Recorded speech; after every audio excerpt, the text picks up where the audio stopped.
All Century 21 real estate offices are independently owned and operated.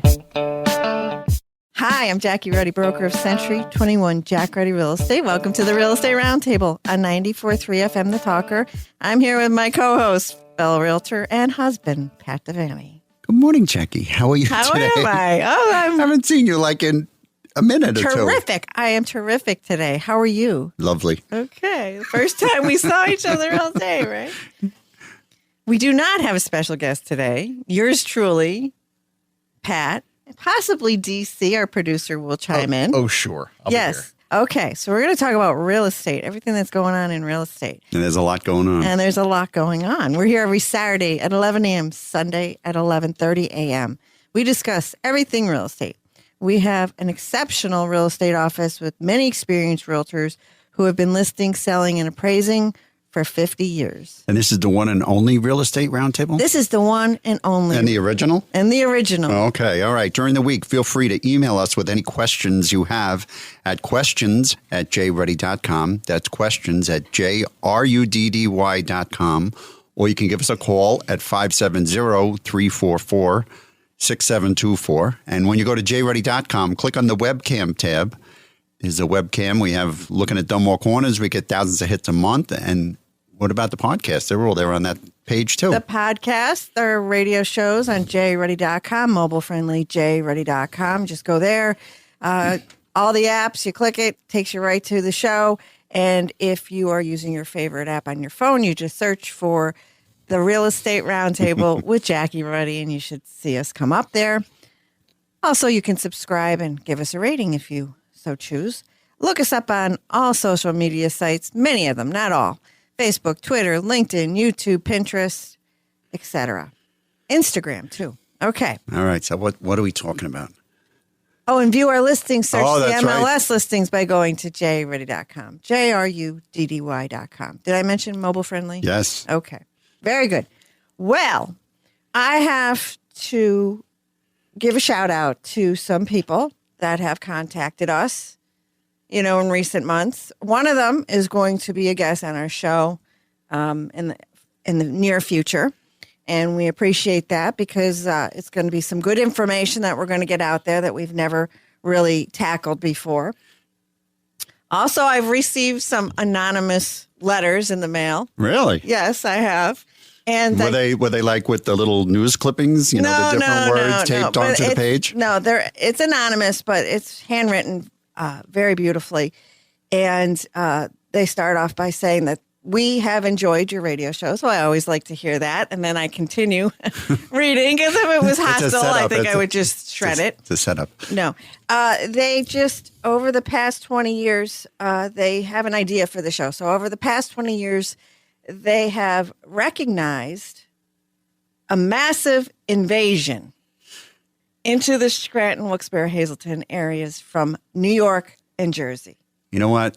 Those damn New Yorkers, they're coming up here. They're ruining everything. That's just... Well... I'm part of the invasion. I think...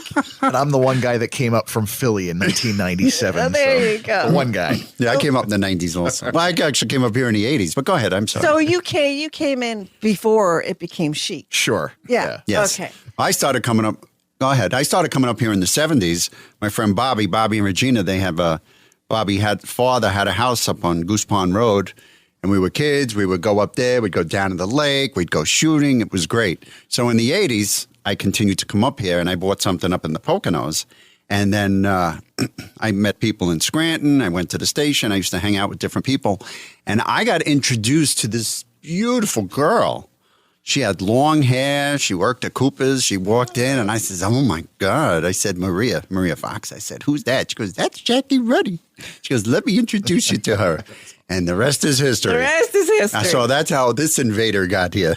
Right. So, and back then we were always talking about the railroad. The railroad. We're still waiting, right? We're still waiting. Biden's the president, and the Scranton boy can't get the railroad in. I guess it's never going to happen. Well, we'll have to see about that. But so we were supposed to get this railroad, right? But it didn't happen. Never. They've been talking about it forever. All right. So after 9/11, we saw an influx, right? People wanted to get out of, Manhattan and the like. So they would come in We saw, a lot of people coming in up, and they would mainly pretty much stop, wouldn't you say, like up in the Poconos? Yes, they wouldn't go too much further. Yeah. But now the pandemic and all the rioting, call it whatever you want, peaceful protesting, I call it rioting. So in the bigger cities, people wanted to get out of the cities. So where are they coming? They're coming here, right? But so we would always say, though, your dad would call it the mountains. You're going back to the mountains. Oh, that's right. I used to live, you know where I lived when I lived in New York? Right. I lived on the beach. Okay. I lived in a beach community. You had to walk through the sand to get to my house. Okay. So if you're on the beach, you want to be in the mountains. If you're in the mountains, you want to be on the beach, right? So that's right. We would go to the mountains like my dad would say. We would go to the mountains. But see, you don't see mountains where you are, just big buildings, right, in New York City. You see, well, you were on the beach. At least you saw some sand and water. Right. But when you come up here, you see grass, open fields, trees, a lot of greenery. Deer. Deer. Yeah, you don't see that in New York City, nope. Right? So you come and you think, oh, my gosh.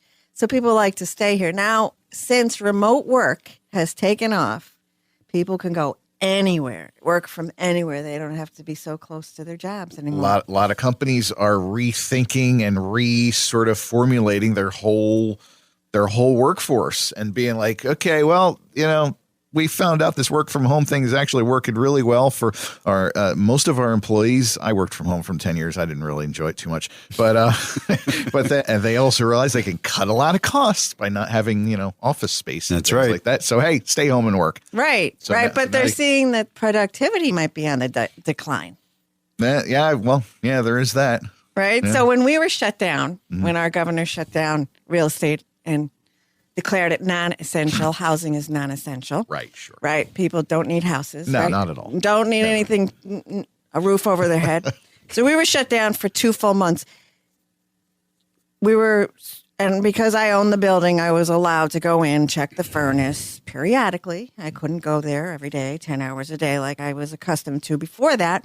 I could go pick up the mail, pay my bills, and because the bills didn't stop, even though we were shut down for 2 months, so... I would still go in, check on things, make sure that I have a flat roof that's getting old, make sure there's no leaks, that my building was still standing, and I was allowed to do that. But being at home those 2 months and working, I have a little office in my house, but I would be down in the kitchen. It's Grand Central Station, people in and out of the kitchen, what's for lunch, what's for dinner, there's laundry. I could not focus. I had a hard time. Really? Yes, very much so. Really? So if you're sitting down doing something at the table and people start talking to you and asking you questions, it distracts you? It distracts Was it aggravating? It was very aggravating. Was it really? Very aggravating. Really? Did you ever lose your train of thought? All the time. Did you? Did you ever want to strangle anybody? I did. I'm glad you didn't. But see, all right, so I'd go to the office and none of our agents came in. And it was paradise. It was just, I would hear the humming. It's so quiet, you hear the humming. So, yeah, I'd sneak out for a half hour here, half hour there, and go in, check on things. Mm-hmm. But I don't know how people do it. I mean, they have to have really serious organizational skills and time management to be able to work out of the house. I can't. All right. Now, I've been dealing with a lot of insurance companies with healthcare insurance. I have New York City employee healthcare, and I've been dealing with them a lot. And through the pandemic, I've had to call them quite a few times. I have some things we've been dealing with. And I've noticed that the quality of the calls and the information that I was getting has gone down. Because, I used to call. I'd get a call center. If I had a question or something, they put you on hold. Sally asks Mary, they talk to each other. I talk to them now, and this is just my experience. It seems that the guys don't know what the heck they're talking about. The women are so much better.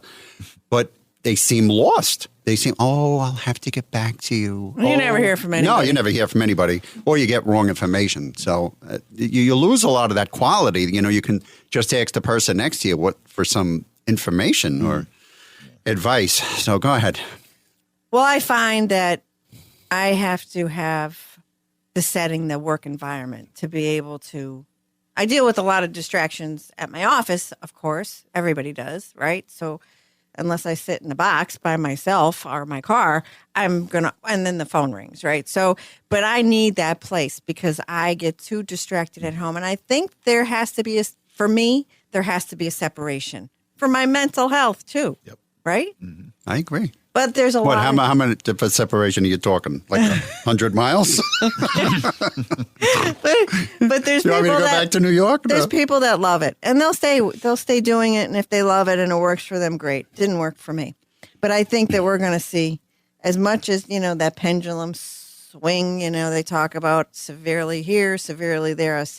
You'll see a lot of people wanting to get back to work in a work setting. Mm-hmm. But a lot of these floor plans, these open floor plans that everybody has been loving Yes. over the years. Yes. Oh, it's open. You can see the kitchen. You can see the dining room. They just don't work. If you got the kids are doing class from home. The wife is doing work from home. The husband's doing work from home. The dog is barking. The doorbell's ringing. The phone is ringing at the house. It just doesn't work. You may as well all be, if it were a workplace, you may as well all be in the same cubicle. Right? Exactly. That's what it feels like. I'm sure. Well, we have an older home, and we have a large kitchen, but there's doors that close off and separate it from the living room, and then there's the second floor, and then there's another floor that's completely, it's like another apartment. So for us, it actually worked out really, really good, and I was constantly getting thrown out to the garage, which is paradise, get thrown out. Go out to your cars. Yes, ma'am, you know it. All right, I'm out of here. But, but the older homes, the layout was, I believe it was much better than this open floor plan. I think it's too trendy. Well, that's what they're saying. The dividers, furnishings, people were buying dividers to separate, but you still have to deal with the noise. Yeah, it's nothing. All right. And so what people are doing now is looking for spaces that can be versatile so that you can have a room where you make it into an office and then during office hours and then a gym during workout time. So they're making things more versatile in their homes. And that's what they're looking for when they're out. They're finding out that their house is too small or too open. That's it. Too small. Okay. So I guess with these people, we're getting back to my anonymous letter. So what they're saying is they're seeing this influx and they're seeing crime increase and I don't know, I can't say anything about this. I don't have the statistics on it, and I guess the police departments in these areas would know, but they're saying they're seeing gangs coming in. And I'm not sharing that same experience.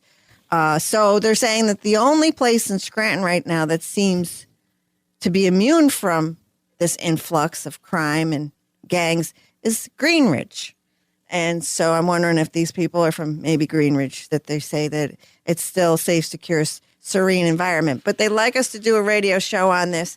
But, my dad would always say, look for the good and the bad, right? So how many times have I gone into a home in the recent past as well as the last 20 years, and every time I'm sitting there with the sellers, they say, well, let's start higher on the list price because maybe someone from New York will come in with a bag of cash. Now, see, New Yorkers have a lot more money than people from our area, right? Because you make a lot more money if you're in New York, right? It's so much more expensive to live there. Well, yeah, they're going to come up here. They're all dummies. It's not like they have to get the house appraised or anything. But my friend, he had this same mindset a couple of years ago up in Mount Cobb. They were selling the house, and the wife said, "We have to start really high because some New Yorker is going to come in and want to buy it." And then they had it high, and then they had to. Especially now, since people know, it's like you turn on the news, you listen to anything, everybody's saying they're fleeing the cities, they're coming up here. So especially now, people think their chance is greater to get that New Yorker to buy the house. They want the New Yorker to buy the house, but they want the New Yorker to stay in New York, right? You don't want that New York presence. New Yorkers, though, I have to say, can be pushy. Really? Mm-hmm. You've heard it? I've heard that. I've lived it. I have no idea what you're talking about. And they come up here and they think we don't know anything. You know what I have to say? Let's go, let's go, let's go. Yeah, let's go, let's go. They could be loud, Yeah, right? No, not at all. Loud, Not at all. pushy. Nope. Okay. Nope. That's All not right. me. All right. Okay. Well, we just have to see how that plays out. But we also had Marge from East Benton. She also reached out to us, and she would like us to do a show on damp basements. And we have done those over the years, and Marge will probably revisit it soon. She has a 12-year-old home. She has a nice, large, unfinished dry basement that she uses, and she plans on continuing to use. She uses it for storage, and her husband's workshop is there. But it's very damp. It's so damp that it's unpleasant working there, especially in the winter if it's not heated. So back in 2018, Marge, if you have the time, you can go on jruddy.com to the archive radio shows.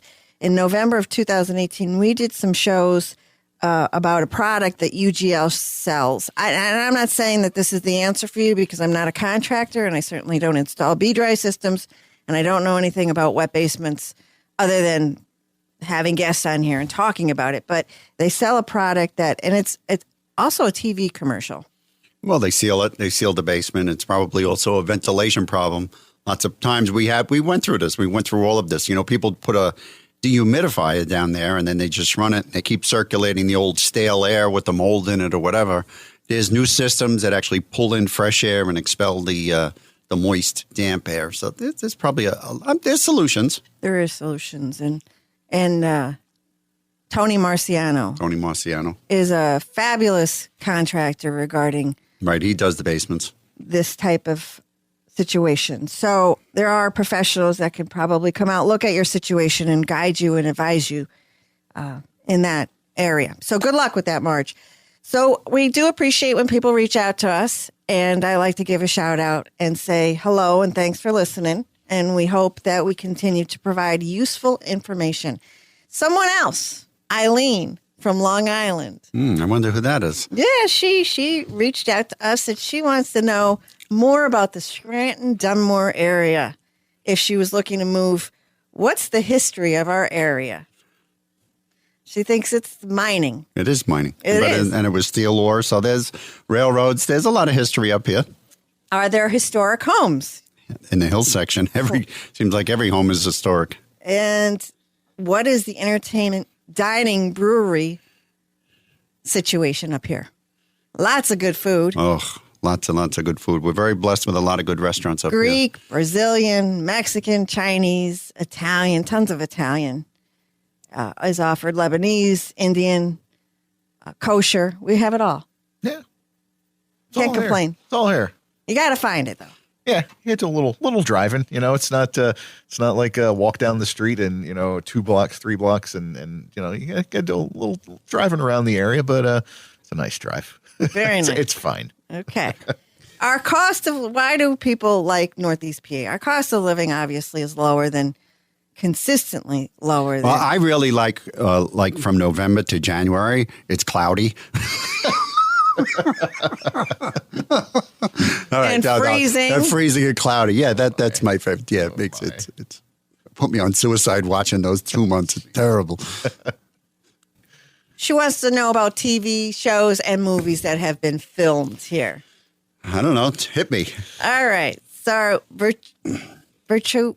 Virtuoso. Okay. Blue Valentine. The Trouble with Callie. That champion season. I think that was do you remember that, DC? Not familiar with that. No. Championship season. Yeah. Playing for Keeps, Wanda. But the most notable, I think, and popular is, of course, The Office, the TV show. Sure. Yeah, they make a lot of references on the show to local things around here, and there's a lot of always make every episode I watch. I'm always looking in the background for all the stuff hanging on the refrigerator, and it's all stuff. It's all local restaurants around here. It's all like the local colleges. Their stickers are stuck to their fridge. So. And cool. You were watching a show, one of The Office, and it was in a parking lot, and she was looking at the plants in the background. She was like, That's not Scranton. That's not Scranton. Yeah, most of it's not filmed in Scranton. No. And I was like, that doesn't look anything like any parking lot we have. But you do the same thing when we're watching a movie. Oh, we're watching a show that's supposed to be from New York. I start laughing. I was like, yeah, that fire hydrant, that's not from New York. No. Or the curbs. Look at the curbs. Right. Yeah, so. We're headed towards a break. Before we go, Pat, would you review a listing? Yes, we have a 2-unit, a duplex at 1132 Lloyd Street in Scranton for only $118,000. This 2-unit, it has 2 2-bedroom apartments that are in very good condition. It sits on a 50 by 150 level lot with off-street parking. It's got a great yard, a large storage shed, along with a covered wraparound porch. The taxes are less than $2,400 a year. This would be the perfect investment property, or you could live in 1 unit and have the rent pay the mortgage.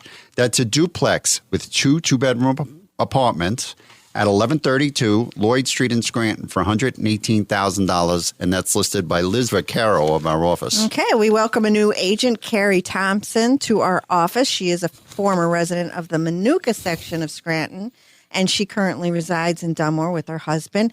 Carrie's professional experience includes successful endeavors in the fields of escrow, management, sales, and customer service.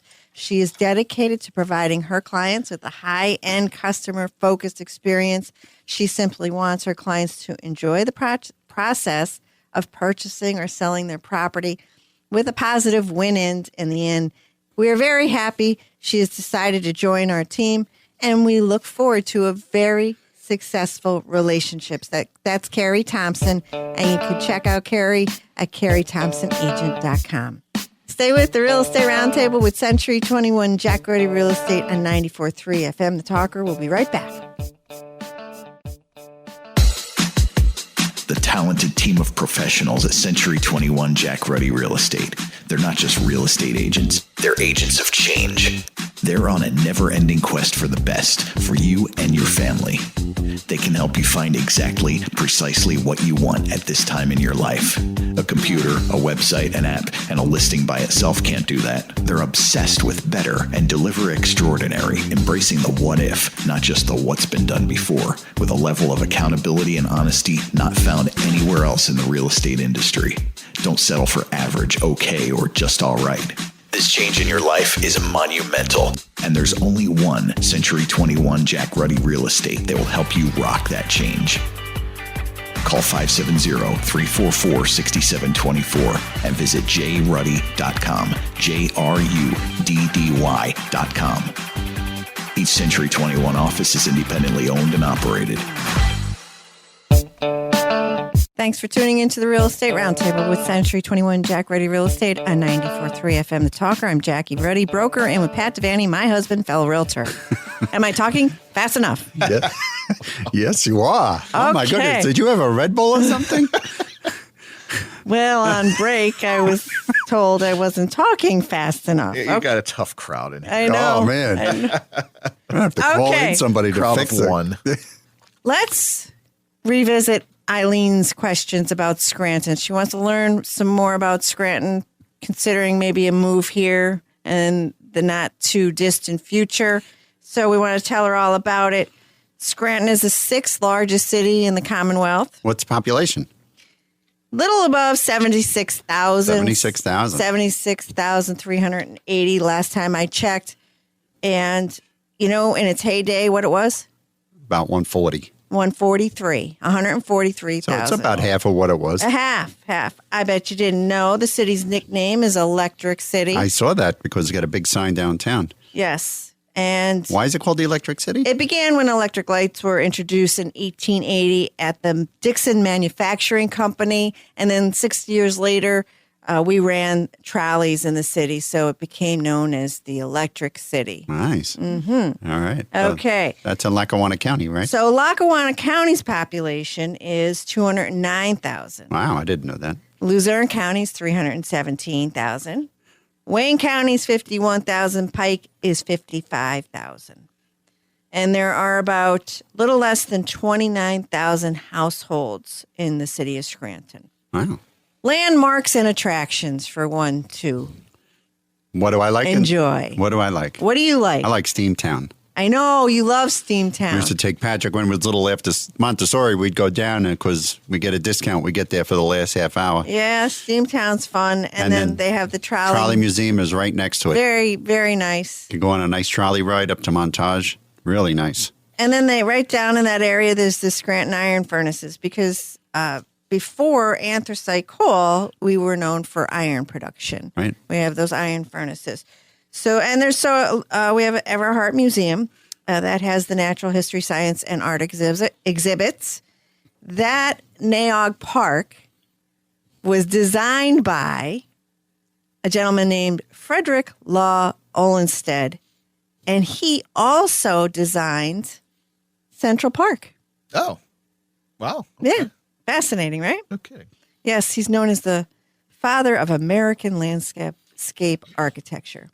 All right, what else do you like? I like the coal mine tour. Yes, we mentioned that last week's show because of the mine subsidence insurance. Right. DC, what do you think of the coal mine tour? I've not done it yet. I know. I'm ashamed to admit I have not done and I've lived here over 20 years. It is so cool. Yeah, I really You go like down in a little car, a little coal miner's car. Yeah. They lower you down the track, and you have to have a jacket on because it's like 55 degrees down there. Yep. And they take you down into the mines, and they walk around, and the tunnels get tighter and tighter. Oh, and they show you all the little veins off where the guys crawled in and chopped it down. And geez, yeah. then when you're down there, they turn the lights off. They say, this is what it was like. Talk Wow. about pitch black. No kidding. Yeah, I definitely have to do that someday. I'm way behind on my being a tourist in my own neighborhood. It's really cool. Yeah.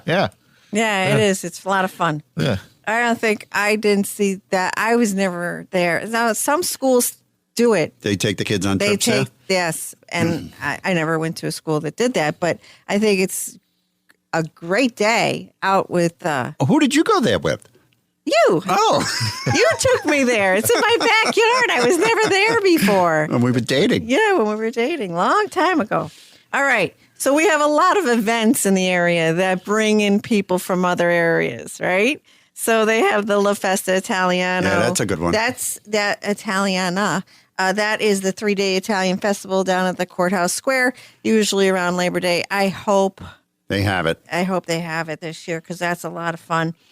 And then, of course, an event that you always like to go to, the St. Patty's Day Parade. Oh, the St. Pat. Yeah, I hope we have that again. It's like one of the largest in the country. It's the nation's fourth largest in attendance, second largest in per capita attendance.